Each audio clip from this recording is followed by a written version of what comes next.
Hello, and how are you guys doing, everyone? Well, it's been a while. I haven't done really any podcast as I was quite busy with my life here and there. But here you go, and it feels truly different, and it feels good to be back and to talk in front of the mic. And yeah, and I just felt today just to talk with you guys and to share something I have just read. Actually, as I was going through my old book collection, I came across a gem I had almost forgotten: Handbook for Mankind by Buddhadasa Bhikkhu. And reading it felt like returning to the roots of Buddhism, to the very heart of why the Buddha left his life of luxury to walk a long path of discovery. Somewhere along the way, in my own journey of diving deep into Buddhist philosophy and practice, I had almost overlooked the simplest and most essential truths. This book reminded me of them. It brought me back to the Buddha's real intention, not to create complexity, but to help us see clearly, to free ourselves from the endless cycle of samsara. Well, I have gathered a few important points from the chapters I've read, and I feel compelled to share them, not as a teacher, but as a fellow traveler. For anyone who truly seeks, may these reminders be a small light on your path, pointing back to what the Buddha really taught. Well, here we go.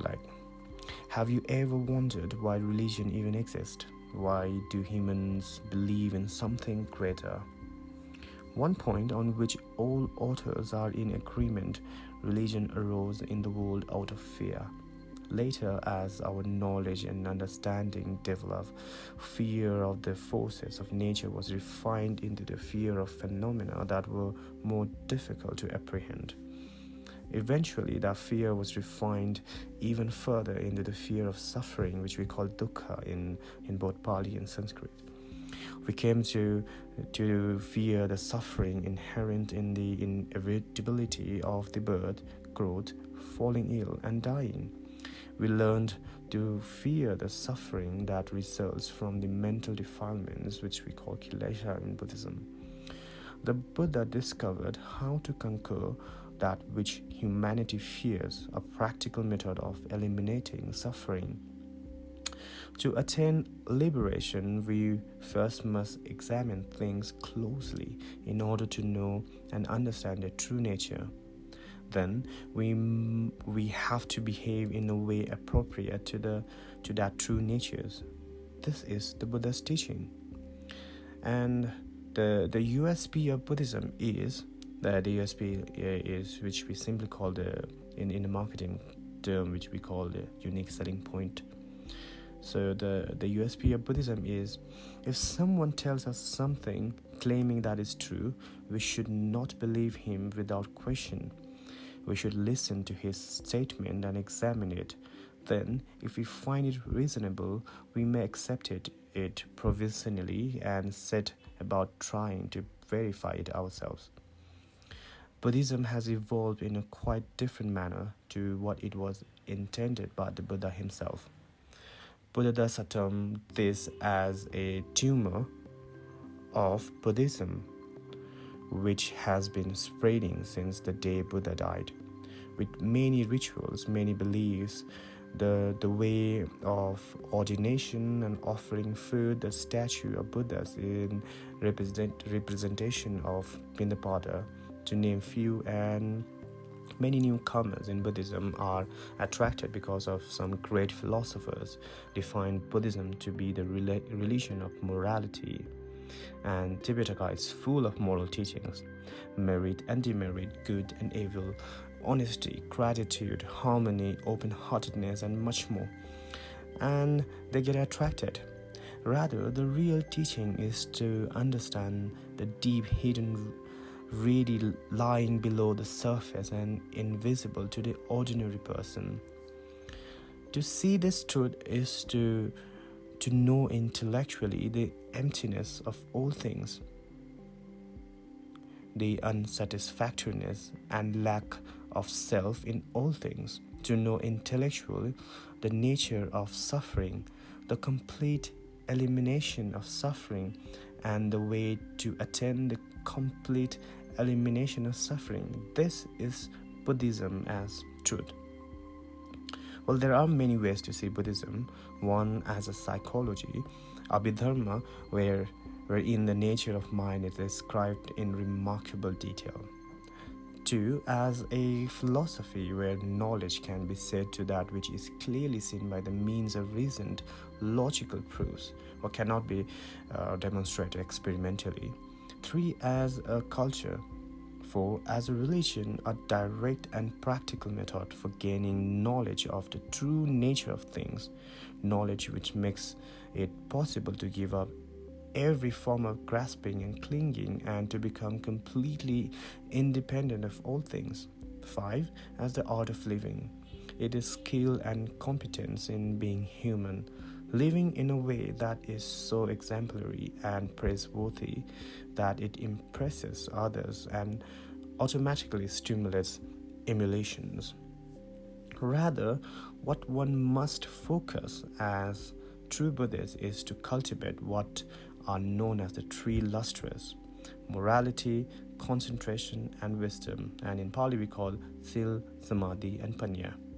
First, by developing moral purity, then by the training mind into tranquil, steady, and fit to do its job, and finally by acquiring such an abundance of wisdom and clear insight into the nature of things that these things are no longer able to give rise to suffering.